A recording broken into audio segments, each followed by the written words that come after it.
What's up, fam? I'm coming to you now with some breaking news. I hope everyone is doing well. I hope everyone is staying safe. I hope everyone is prepared. I hope everyone is exercising their Second Amendment rights. But I need to come to you tonight with some breaking news. The Minneapolis Police Department has released the names of all four fired police officers. All four of these police officers who were involved in the murder of George Floyd. Um, we already know Derek Chauvin. He was the officer with his knee on Floyd's neck. We also know Tuai, Toy Toy Teo. He was the Asian cop, the Asian American cop that was standing watch and watching the whole thing and didn't say a word. And the other two police officers that were on the other side of the police cruiser that nobody could see, but somebody managed to get a picture of all three of those on that side. One was Thomas Lane, and the other one was J. Alexander Kuang. Thomas Lane and J. Alexander Kuang. And both of their names will be in the description box. All four names will be in the description box. But we now have the names of all four officers, and these names were released today. And that is, again, Derek Chauvin, Toy Tuau, Thomas Lane, and J. Alexander Kuang. So, like I said again, those four names will be in the description box. So, I just wanted to bring you that breaking news. I also wanted to let you know that the mayor of Minneapolis, Jacob Fry, today called for Officer Chauvin, the one with his knee on the back of Floyd's neck, called for him for charges to be filed against him as swiftly as possible. And I just want you to hear a little bit of what he had to say, and then I'll read a little bit more in the article. But I just want to let you read a little bit of what he had to say. Just want to let you hear a little bit of what he had to say. To update us on the investigation into the death of George Floyd. Let's listen in. Mayors can shape events in their city, but more often than not, it's events in our city that shape us. There are precedents and protocols sitting in the reserves of institutions just like this one that will give you about 1,000 reasons not to do something, not to speak out, not to act so quickly. And I've wrestled with, more than anything else over the last 36 hours, one fundamental question. Why is the man who killed George Floyd not in jail? If you had done it, or I had done it, we would be behind bars right now. And I cannot come up with a good answer to that question. And so I'm calling on Hennepin County Attorney Mike Freeman to act on the evidence before him. I'm calling on him to charge the arresting officer in this case. We cannot turn a blind eye. It is on us as leaders to see this for what it is and call it what it is. George Floyd deserves justice.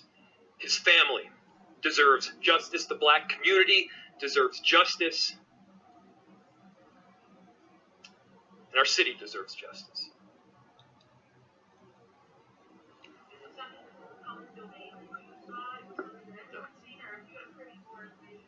Sure.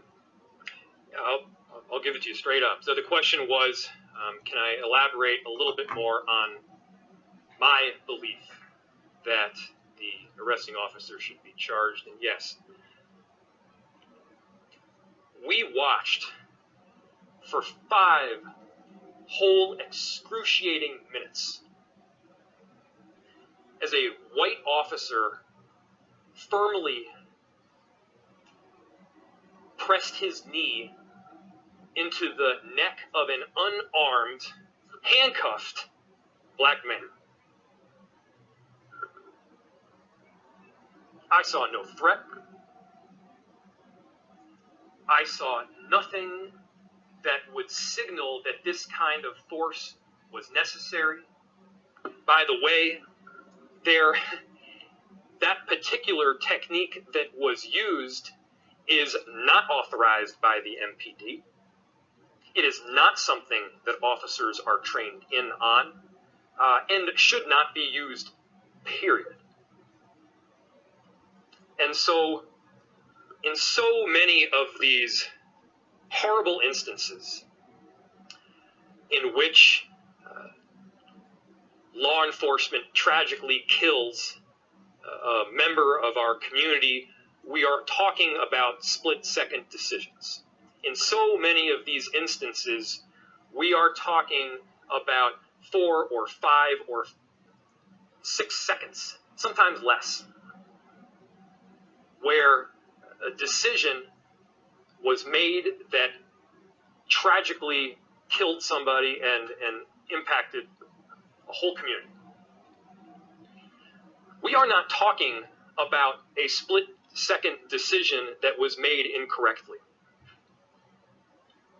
There's somewhere around 300 seconds in those 5 minutes, every one of which the officer could have turned back, every second of which he could have removed his knee from George Floyd's neck, every one of which he could have listened to community around him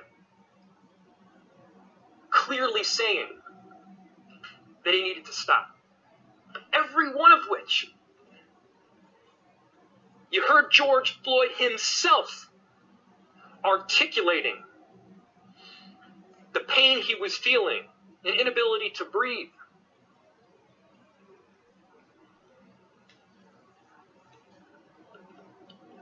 I can't see coming to a different answer there. And I think it's incumbent on all of us to say that. That was Minneapolis Mayor Jacob Fry in a press conference earlier this morning, again calling for charges to swiftly be brought against the arresting officer, who was Derek Chauvin. Yeah, Chauvin. So he's calling for this for charges to be brought against this officer. Hadn't said anything about charges being brought against the other 3, but we are demanding that charges be brought against all 3, because all 3 were a part of this.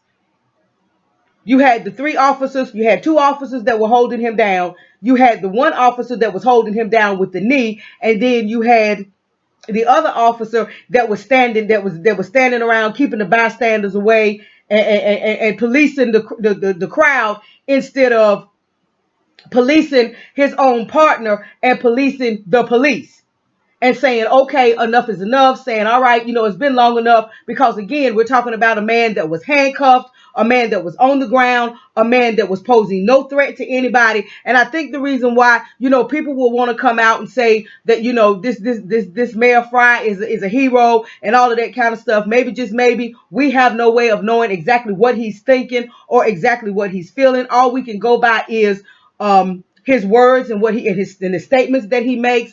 However, this is the point, and the point that he's he's making the point for us, and he's clearly putting it out there. This was not some split-second decision. This was not a case of, you didn't know whether somebody was armed or not. You didn't know whether somebody was dangerous or not. This person wasn't posing any kind of threat to you or anybody else. So this was not a split-second decision. As we saw on tape, on the video, as we saw, he held this man and held his knee against this man's neck, pressed against this man's neck. He says 5 minutes. It was actually anywhere between 7 to 8 minutes. After this man had been subdued and all of that. And with a crowd of people around him telling him, you need to get up. You need to let up. You got all of these folks filming, and all these passerbys and all of these folks in the community screaming at the cops, okay, enough is enough. Why are you doing this? You got people talking about now he's bleeding. You got people talking about, oh, he's not responding. He's not responding. So what Fry is telling you is, we don't have any other choice in this matter. The officers themselves left us no choice. They didn't give us anything to spend. There's no way mainstream media can spend this. There's no way the police department can spend this. There's no way the mayor could spend this, because they took all of that out of it. So all of the normal defenses that police officers use, and police unions and prosecutors and mayors and everybody involved in all of this stuff, the main defenses that they always use to justify a police officer killing or harming or brutalizing or whatever an unarmed black person, all of those have flown out the window in this case. They knew this man wasn't armed. They knew this man was not a threat. He was not opposing a threat. He wasn't endangering anybody's life, including his own. So he was not a danger to anybody. You understand what I'm saying? They say in the initial report that he was physically arresting, but now footage has come forward, and it's a part of the article that will be linked in the description box, as well as it was a part of the article of the video we put up yesterday. There's footage that shows the whole interaction between him and the police when he was first arrested. And there was no incident of him resisting any kind of arrest. He wasn't arguing. He wasn't argumentative with the police.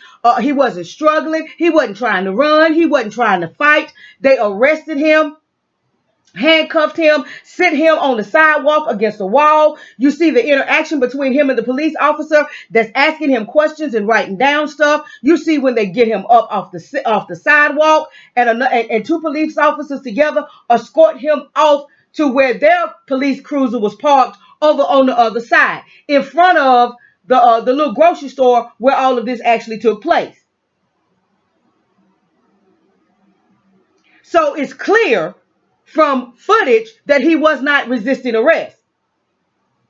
And that's the reason why they say the body cam footage is going to be so interesting, is because maybe only the body cam footage can show that space of time when, from the time they walk off camera with him under arrest, handcuffed, to the time when we see him again laying flat on his stomach on the concrete with somebody's knee pressed into his neck.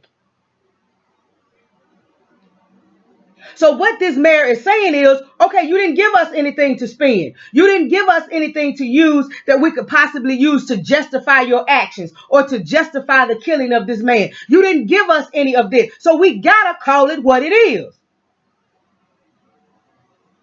And because it is what it is, and you didn't give us anything else that we can use, then we gotta call for you to be charged. And not just you, but the other officers that were involved in this. So that's basically what Fry is telling everybody.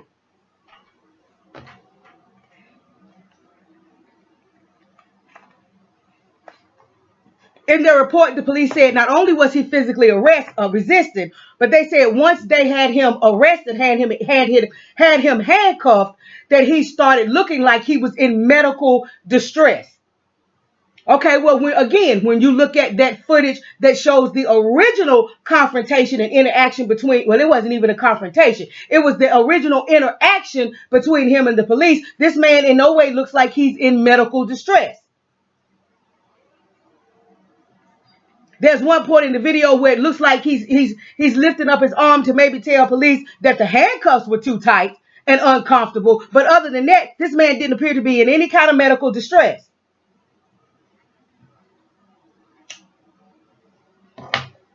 So what Fry is saying here to the police department, what he's saying to the public, what he's saying to other police departments, and what he's saying to these 4 police officers is, you didn't give us anything that we can use to spend this. You didn't give us anything that we can use to defend or justify your actions. And because this is the way you chose to carry out this thing, because this is the way you chose to act, then we just gonna have to call it what it is. Now, I want to read a little bit, and also, you'll notice this because the link to this video will be in the description box. At one point, you have to listen to it carefully to hear it. But at one point, there's a reporter that asks him, that talks about this $20 counterfeit bill, because that's supposedly why the police were called in the first place, was because he tried to pass off a counterfeit $20 bill, right? And the reporter says, okay, we now know, and according to my sources, a counterfeit $20 bill is not enough, especially right now doing all of this COVID-19 stuff and all of this that's going on, and the social distancing and all of that. He said a counterfeit $20 bill is not enough to get you arrested and booked if you get arrested. So the reporter wanted to know, why was there such a heavy police presence for something as simple as somebody trying to pass off a $20 bill, a counterfeit $20 bill? When under the guidelines and all of these new COVID guidelines and all of this kind of stuff, it's possible that a person wouldn't even be arrested, but certainly not booked and locked up behind a counterfeit $20 bill. And you hear the mayor saying himself, he had no idea. He didn't know why there was such a heavy police presence for a situation like that. So, please go back and listen to, to the full press conference and everything that he had to say, because the reporters raised a lot of good issues and he answers all of them. But this is the article in CBS News. Minneapolis mayor, why is the man who killed George Floyd not in jail? And you heard him say that in the video. Why is the man who killed George Floyd not in jail? Fry asked, if you had done it or I had done it, we would be behind bars right now. We cannot turn a blind eye, he said. And then he went on to say, we just got to call this thing out and call it what it is.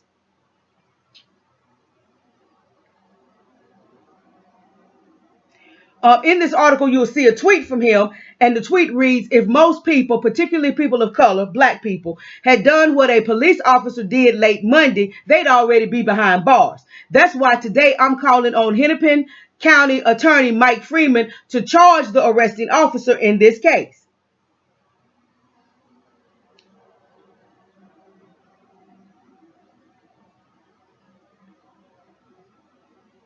And I'm just reading to you stuff that you didn't hear in that.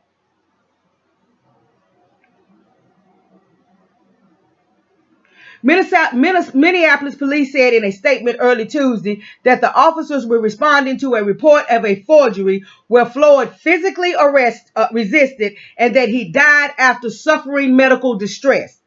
But I saw no threat, Fry said. I saw nothing that would signal that this kind of force was necessary.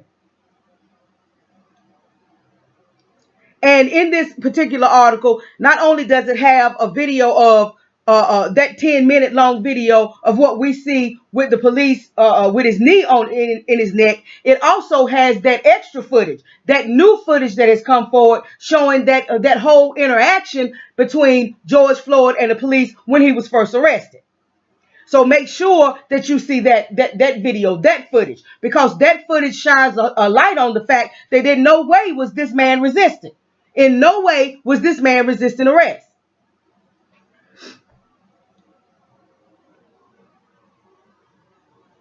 The cause of death still hasn't come out. Fry said he would like police body camera video to be released as soon as possible, as long as it doesn't interfere with charges being brought. He said the knee-to-neck technique used by the officer isn't authorized by the Minneapolis Police Department. And there are reports and there are people saying that this was some kind of a martial arts technique or whatever that's used to actually suffocate, to actually cause somebody to suffocate or whatever, because we definitely saw him lose consciousness, at the least lose consciousness right there in the video. It's very possible that he died right there on the spot, because the report is that by the time he got to the hospital, the hospital reported him dead on arrival.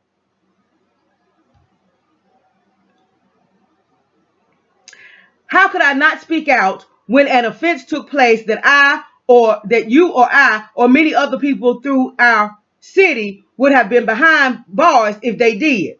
Yet this particular individual, this officer, is not. And by the way, black men have been put in prison before for far, far less than that.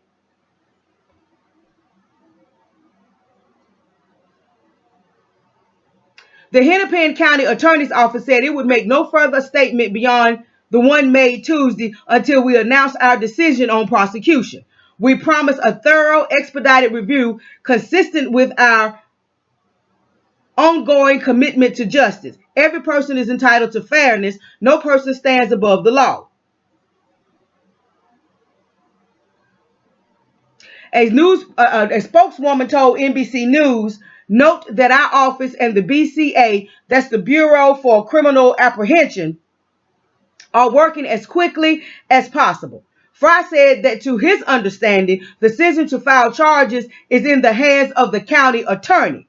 But to the extent that I'm wrong and there is a charging decision that lies with other bodies of government, yeah, I'm calling on that too.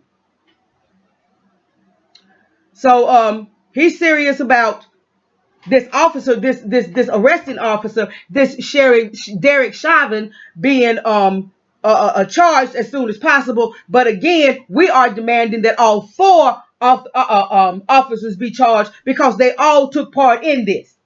They all played their part in this.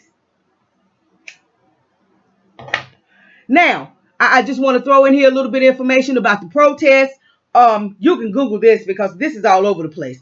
But the protest got violent yesterday. It got violent over into the night. The police were releasing rubber bullets and tear gas and all of this. The protesters actually went to the 3rd precinct and vandalized the whole building. They threw eggs. They threw rocks. They smashed the windows out of a whole lot of police cruisers. There's a whole lot of graffiti all over the place. And they were throwing rocks at police officers. They at the corner right there where this little corner store was, this Top Grocery, I think is the name of it. Police officers and their cruisers were parked there, and you can see protesters breaking out the windows of the police cruisers, and the police cruisers rushing away from that scene of the protesters. There was one woman, I think they said she was a black woman that was hit with a rubber bullet last night, but the protests have continued into today. And by 6, 7 o'clock this evening, they had started getting a little loud, and the crowd just kept doubling in size, And in some reports, you can see police officers all up on the roof of the 3rd precinct, and they're preparing for another night of protest. They're putting out these cement barriers all around the precinct and all of that, and they're coming out in riot gear and all that, and they're just getting prepared for another night of protest. And these protests are not, some of them are not peaceful. Some of these protesters are not peaceful. But this time, I can say this much. This time, they're taking the protest to the source. And they're not staying in their communities, looting and burning and tearing up their own communities. They're going to the source this time. They're taking it to the precinct, to the 3rd precinct. And there's also reports from yesterday. I don't know whether they're still out there today because I haven't seen any report on it. But yesterday, protesters actually went to Derek Chauvin. That's the police officer with his knee on George Floyd's neck. They actually went to his home. There were protesters outside of his home yesterday, out in the street in front of his home. So we'll just, we'll keep an eye on that and what's going on as far as the protesting is concerned. And George Floyd's family has finally spoken out. Because from what I understand, there's also some protesting and some things jumping off in Houston because George Floyd was originally from Houston, and that's where most of his family members are. So, from what I understand, there's some stuff jumping off in Houston as well. But there were comments today from his family members. So hold on a minute. Let me get to that because I want you to hear what's being said as far as the family members are concerned. Because with Benjamin Crump on the scene, You know what I'm saying? We got to make sure that he's not swaying these family members into trying to say that this is something other than what it is, something other than racial like it is. Because Benjamin Crump done already put out some kind of statement trying to say that this has something to do with policies and training and all of this kind of stuff. No, this is racial, point blank, period.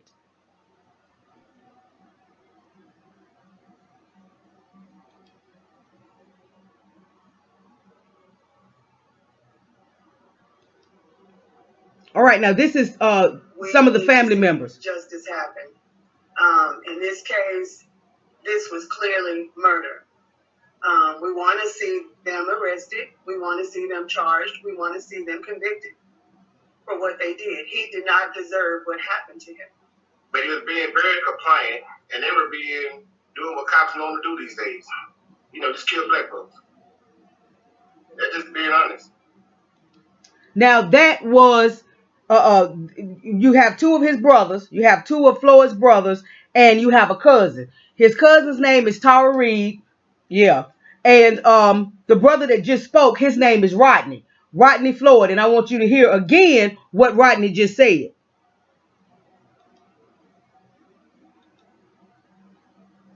Deserve what happened to him. But he was being very compliant, and they were doing what cops normally do these days. You know, just kill black folks. They're just being honest. And so, you know, in this report, they haired up and broke from that, you know, when he started talking about cops killing black folks and being honest. But I just wanted to let you know that at least one family member has already just put it out there for what it is. You understand what I'm saying? He was being compliant, and that goes along with, that's corroborated by what we have seen with this latest footage that's been released, that he was complying. He was not arguing. He was not struggling. He was not fighting. He was not resisting arrest. He was being compliant, and they had him in custody without any incident. Without any incident, they handcuffed him and walked him away without any incident. So he was being compliant, but just like his brother said, the police were just doing what they do all the time nowadays, killing black folks. So, you know, and that's pretty much all this clip says about what the family members have to say. So I'll see if I can find another a clip of, you know, a full interview with the family. But they are speaking out. And like I said, at least one family member is putting it out there for what it really is. Even though we know Benjamin Crump and his buddy Lee Merritt, because, you know, Lee Merritt is still down there with Ahmaud Arbery's family. So we know those ambulance chasers don't mean the black community any good, and they certainly don't come around to seek true justice. They just come around for that money bag, trying to get a money bag. But so that's what's going on as far as the family, as far as the protests. The protests are continuing on. The police and the protesters are geared up for another long night of protesting. Mayor Fry is calling for this officer, Derek Chauvin, to be charged as soon as possible. And like I said, under the circumstances, they didn't leave anybody any choice. I mean, like I said, they didn't give the media, they didn't give the police department, they didn't give the chief of police, they didn't give the mayors, the governors, they didn't give anybody any possible way to spin this thing as being justified or defendable or anything else. And like I told you in the last report, we know for a fact that Chauvin has already lawyered up. He's already retained Tom Kelly to be his lawyer. So he's already lawyered up. He already knows, especially once he got fired. Then, I mean, that firing is the city and the state's way of saying, you on your own. You on your own. There's nothing that we can do for you. Because of your actions and because of what you allowed to be caught on video. You understand what I'm saying? And because of what you allowed all of America, and by this point, the whole world to see, we got to cut you loose. You on your own. You are on your own. Because there's no way we can defend this. There is no way we can defend this. So I just wanted to bring y'all that update. Just let y'all know what's going on. Just let y'all know that the family is speaking out. And like I said, we have at least, and this is good, we have at least one family member that at least at this point is calling this thing for what it really is. The police against black folks. I mean, that's what it is. These race soldiers against black folks. And they taking every opportunity to kill black folks under any circumstances. So all this, a couple of videos and at least one article will be linked down in the description box. But again, like I always do, I urge you to do your own research. I urge you to do your own digging. I urge you to find out your own information. If you find something that I don't have or that I don't know or something that you want me to report on or whatever, put that down in the comment section. You know, comment. Let's talk about this. Express how you feel about this. Express how you feel about Mayor Fry coming out saying what he said. You know, express how you feel about that family member just putting it out there that this is a racial thing. This is something that's geared towards black folks. And hopefully he won't allow Benjamin Crump or anybody in the family to silence him. And they start talking about all this forgiveness and all of that. But I do want to say this. And I want y'all to think about this. Even though I'm not for all this forgiveness, and of course, in no way do I approve of or go along with any of that mess that both of John's brother and Judge Tammy the Mammy did, and all of that in that courtroom with Amber Geiger. This is my point. Whether or not victims or victims' families choose to forgive a perpetrator, whether or not I choose to forgive you or my parents choose to forgive you for whatever crime you committed against me or whatever crime you committed against us or whatever, whether or not we decide to forgive you has absolutely nothing to do with the law. You have broken the law. Once you break the law, it's not up to us to decide whether or not you're charged, arrested, prosecuted, convicted, or whatever. Our personal feelings towards you and towards what you have done to us has absolutely nothing to do with the law. If you have broken the law, it is the state's responsibility to hold you accountable for that. And my personal feelings or my family's personal feelings don't have anything to do with that. If that's the case, then everybody that has been forgiven for committed a crime should be walking around free right now. But when it comes to black folks committing crimes, does whether or not that victim or that victim's family want to forgive or show any sign of mercy or whatever, does that stop anybody from arresting that black person? Does that stop anybody from charging that black person? Does that stop anybody from bringing that prosecuting that case? Does that stop judges from sending black folks to prison just because a family member or somebody in the family wants to show mercy or says something about forgiveness? No.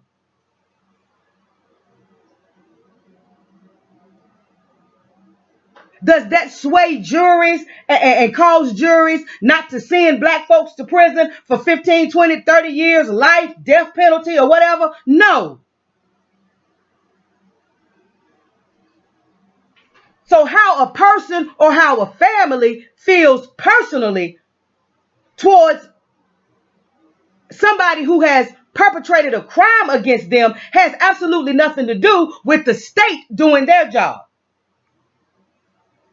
It's the state's job to hold these people responsible for the crimes that they commit. So it's the state's responsibility to make sure that all four of these officers are charged, arrested, prosecuted, and convicted.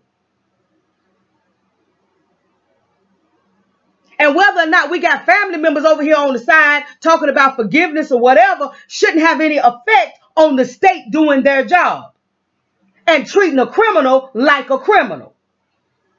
Doesn't make any difference who that criminal is. Now that's the truth. You understand what I'm saying? And that's how it would apply if we live in a perfect world. But since we don't live in a perfect world, and since we know this system of white supremacy, this system of racism and injustice will use whatever it can to help these ex-police officers off, to help them out and help them get off or whatever. I pray that this family, along with Breonna Taylor's family, along with Ahmaud Arbery's family, I pray don't none of them get into all of this forgiveness and all of that kind of stuff. You understand what I'm saying? If that's the way you feel personally, okay, you have a right to feel that way personally, but keep that to yourself. Don't start talking all that foolishness in publicly, because it's not going to help the situation. Like I said, if we lived in a perfect world, it wouldn't matter. But because we don't, then you got to be careful what you put out here for public consumption. But I just wanted to throw that in there. But y'all make sure that you like this video. Make sure you share this video. Make sure you subscribe to the channel. Hit that bell notification so you can be notified when we upload other videos. I just want to put, this is just a side note, that YouTube banned and deleted the broadcast we did about Bobby Rush and HR 6666. And I actually got a strike on the channel. So I appealed it, and based on what I told them in the appeal process, they reinstated the video. So the video is back up. They reinstated the video and they removed the strike from the channel. But I think I'm going to, kind of, have a couple of different places that I can go so that I can upload some of the more quote unquote so-called controversial videos. But I just wanted to throw that out there as a side note. Make sure you get down in this description box. Make sure you listen to this information. Make sure you read that whole article about what Mayor Fry had to say. And like I said, do some of your own research, find out what's going on. But please, please stay aware. We have to pay attention. We have to be aware. Black folk, we just got to be careful. Foundational Black Americans, we have got to be more careful than ever, but we've also got to be more prepared than ever. And I'm going to do a video coming up soon where, we can talk about some of the things that we need to be doing in the Black community. You understand what I'm saying? Because how you fight back is a personal choice. How you fight back is going to be determined by you. You're going to have to have some real conversations with yourself. You're going to have some real conversations with your family members and your friends. You're going to have some real conversations with your higher power if you feel like you have one. But it's a personal decision and personal choice how you fight back. But the thing is, we all need to be fighting back. In one form or the other, we're going to have to fight back. Because we are at war, and right now, we're losing. We're losing horribly. And if we don't fight back, we're going to lose even more. We're going to lose the whole entire war if we don't fight back. We got people saying, and I've had some folks and some of my subscribers say that they're trying to use this to start a race war and all of this. No, the race war has already started. The race war been started. We've been in a race war as foundational Black Americans. We've been in a race war on this continent for the last 400 plus years. For the last 400 plus years, we've been in a race war. So this is not something new. You understand what I'm saying? And this is not them, escalating to bring us to the verge of, or to bring us to open a race war. No, it's already open race war. It's been this way. And the sooner we realize that, the sooner we acknowledge that and accept that we're already in a race war, the quicker we can do the things that we need to do to defend and protect ourselves, and to actually engage in this war in a way that benefits us. So like I said, how you choose to fight back, how you choose to participate in the war is your personal choice. But understand, they have already waged war on us. We're already in the race war. And it's a race war, which means it's a war to see who's going to make it to the finish line.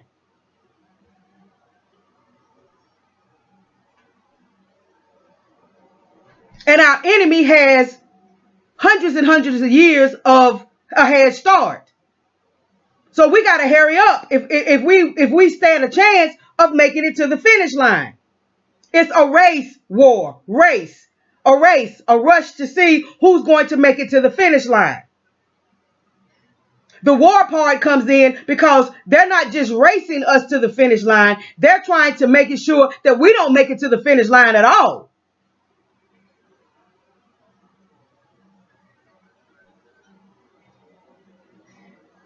So we're already in this war, okay? Understand, we're already, finally accept that in your mind. Settle that fact once and for all in your mind and your heart. We're already in the war. This war has been going on for decades, hundreds of years, generation after generation after generation. So finally settle that matter. And then go about the process of deciding how you're going to participate in this war. What part you intend to play in this war. Because you don't have a choice anymore about whether or not you want to be in the war or whether or not you don't have a choice anymore. You're in the war. So don't wait until what happened to George Floyd happens to you or somebody in your family or somebody that you know or somebody in your neighborhood. Don't wait until what you see happening across America comes home to your back door. And then you decide you want to participate. No, participate now to make sure that that doesn't happen.